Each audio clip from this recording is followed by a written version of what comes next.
Assalamualaikum warahmatullahi wabarakatuh. Halo teman-teman semuanya, saya Ririndia Radisti dari kelas 10 Hotel. Di sini saya akan menjelaskan tentang materi jaringan komputer dan internet. Langsung saja ke dalam penjelasan. Yang pertama yaitu, apa itu jaringan komputer? Jaringan komputer adalah jaringan yang mengacu pada perangkat komputasi yang saling terhubung serta dapat bertukar data dan berbagi sumber daya satu sama lain. Perangkat jaringan ini menggunakan sistem aturan yang disebut sebagai protokol komunikasi untuk mentransmisikan informasi melalui teknologi fisik atau nirkabel. Jaringan komputer dan internet terbagi menjadi dua, yaitu jaringan lokal dan internet. Jaringan lokal adalah jaringan komputer berkabel maupun nirkabel yang menghubungkan komputer dengan perangkat lainnya dalam area terbatas, seperti tempat tinggal, sekolah, laboratorium, kampus universitas, atau gedung kantor.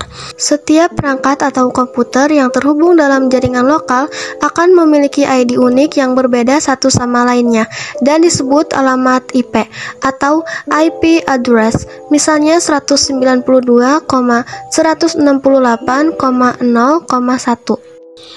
Internet. Jaringan internet memiliki koneksi dengan cakupan yang lebih luas yang bisa menghubungkan perangkat di seluruh dunia. Untuk bisa mengakses jaringan internet, biasanya perangkat apapun harus terhubung dengan salah satu Internet Service Provider atau ISP dengan menggunakan mekanisme koneksi internet tertentu. Selanjutnya, ada jenis-jenis jaringan lokal terbagi menjadi 4. Yang pertama, WLAN, tanpa kabel atau menggunakan sinyal sebagai penyedia koneksi untuk komputer-komputer agar saling terhubung. Yang kedua, LAN. Sistem kerjanya ialah menggunakan satu komputer sebagai server yang terhubung dengan internet menggunakan kabel telepon atau antena melalui ISP. Yang ketiga, WAN, Wide Area Network, adalah jaringan komputer yang memiliki jangkauan koneksi yang sangat luas, bahkan umumnya mencakup area suatu negara. Lalu yang keempat, MAN, Metropolitan Area Network, adalah jaringan komputer yang menghubungkan komputer dengan perangkat lainnya dalam area cukup luas yang masih mencakup dalam kota atau metropolitan. Berikutnya ada konektivitas internet terbagi menjadi dua, yaitu konektivitas internet pada jaringan berkabel dan konektivitas internet pada jaringan nirkabel. Konektivitas internet pada jaringan berkabel terbagi menjadi tiga, yaitu dial-up PSTN atau Public Switched Telephone Network. Tiga perangkat yang harus dimiliki untuk koneksi ini ialah komputer, modem, dan sambungan telepon rumah. Yang kedua, ADSL atau Asymmetric Digital Subscriber Line menggunakan telepon kabel, memiliki jenis modem 34 Hz sampai 1104 Hz. Yang ketiga, LAN, Local Area Network, menggunakan satu komputer sebagai server yang terhubung dengan internet menggunakan kabel telepon atau antena melalui ISP. Konektivitas internet pada jaringan nirkabel terbagi menjadi tiga. Yang pertama yaitu GPRS atau General Packet Radio Service, jenis koneksi internet yang menggunakan gelombang radio untuk komunikasi data dan suara. Yang kedua, Wi-Fi, Wireless Fidelity, sistem standar yang digunakan untuk terkoneksi dengan internet tanpa menggunakan kabel. Lalu yang ketiga, akses satelit, layanan internet yang memakai antena parabola sehingga kecepatan akses cukup tinggi. Selanjutnya ada topologi jaringan terbagi menjadi 4. Yang pertama, topologi mesh merupakan metode untuk menghubungkan node secara langsung menggunakan kabel jaringan tanpa ada perantara. Kelebihan topologi mesh adalah kesalahan pengiriman data bisa ditemukan dengan mudah. Yang kedua, topologi bus adalah metode untuk menghubungkan antar komputer menggunakan satu kabel jaringan. Dalam jenis topologi jaringan ini, transmisi data atau sumber daya berjalan satu arah dari satu titik ke ujung titik terakhir. Yang ketiga, topologi ring merupakan metode untuk menghubungkan antar komputer menggunakan rute yang berbentuk melingkar seperti cincin. Lalu yang keempat, topologi star merupakan metode untuk menghubungkan beberapa node menggunakan satu perangkat keras hub dalam sebuah jaringan. Selanjutnya yaitu komunikasi data dengan ponsel. Komunikasi data merupakan sebuah mekanisme pengiriman dan penerimaan data dari satu perangkat ke perangkat lain. Komunikasi data dalam ponsel dilakukan pada BTS, Base Transceiver Station, melalui beberapa cara dan media, yaitu dengan Bluetooth, kabel data ataupun melalui jaringan komunikasi seperti CDMA, Code-Diffusion Multiple Access, atau GSM, Global System for Mobile. Komunikasi data dengan ponsel terbagi menjadi 3, yaitu yang pertama, koneksi dengan kabel. Koneksi dengan kabel pada ponsel biasanya dilakukan dengan menggunakan data kabel atau kabel data. Yang kedua, koneksi dengan Bluetooth. Bluetooth adalah komunikasi data tanpa kabel yang menggunakan gelombang elektromagnetik yang beroperasi pada frekuensi 2:45.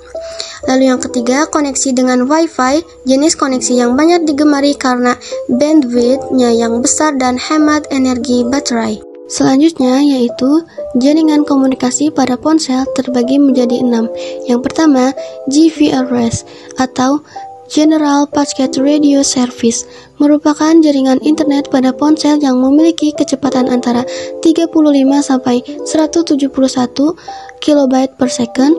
Dengan kecepatan ini biasanya hanya cukup untuk mengirim pesan yang tidak terlalu panjang. Lalu yang kedua, EDGE, Enhanced Data Rate for GSM Evolution, merupakan jaringan internet yang memiliki kecepatan lebih baik dibandingkan dengan GPRS karena memiliki kecepatan antara 120 sampai 384 kilobyte per second. Lalu yang ketiga, 3G merupakan jaringan internet GPRS versi 3 yang menggunakan protokol transfer data United Mobile Telecommunication Technology sehingga menghasilkan kecepatan antara 384 kilobyte per second sampai 2 megabyte per second. Lalu yang keempat, generasi HSPA atau High Speed Packet Access, dikenal dengan nama 3,5G dan memiliki kecepatan 600 kB per second sampai 10 MB per second. Adapun HDPA atau High Speed Downlink Packet Access atau dikenal dengan nama H+, pada layar HP kita memiliki kecepatan yang stabil pada kisaran 7,2 MB per second. Lalu yang kelima yaitu 4G atau LTE atau juga bisa disebut Long Term Evolution, merupakan generasi keempat dari GPRS yang memiliki kecepatan hingga 100 MB per second. Saat ini hampir sebagian besar ponsel di pasaran sudah mendukung jaringan 4G atau LTE. Lalu yang keenam atau yang terakhir yaitu 5G, merupakan jaringan seluler generasi kelima yang menawarkan kecepatan internet lebih tinggi dari generasi sebelumnya yaitu 4G. Selanjutnya yang terakhir ada proteksi data saat berinternet. Untuk mengetahui situs web yang kalian kunjungi itu aman karena melakukan proteksi pada data yang kalian input ialah dengan melihat di alamatnya apakah didahului dengan HTTP dan ID icon seperti kunci di sebelah alamat situs web. Semua kegiatan tersebut diatur oleh suatu protokol HTTP. HTTP atau Hypertext Transfer Protocol adalah protokol yang mengatur komunikasi antara klien atau komputer pengguna dan server atau komputer yang menyimpan data yang diakses melalui situs web. Semua kegiatan tersebut diatur oleh suatu protokol HTTP. Sayangnya, HTTP tidak menjamin keamanan data sehingga ada potensi data bisa dimanipulasi. Adapun HTTPS adalah versi HTTP yang lebih aman yang mampu menjaga keamanan data yang sedang diproses.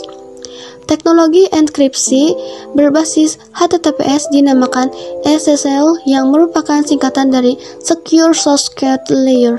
SSL adalah suatu teknologi keamanan standar global yang memungkinkan komunikasi transkripsi antara peramban web dan server web. SSL banyak digunakan pada berbagai situs web untuk mengurangi resiko informasi yang bersifat sensitif, misalnya nomor kartu kredit, nama pengguna, kata sandi, email, dan lain-lain, dari pencurian atau perusakan oleh peretas dan pencuri identitas. Itulah materi terkait jaringan komputer dan internet. Semoga bermanfaat bagi kita semua. Sekian dari saya. Wassalamualaikum warahmatullahi wabarakatuh.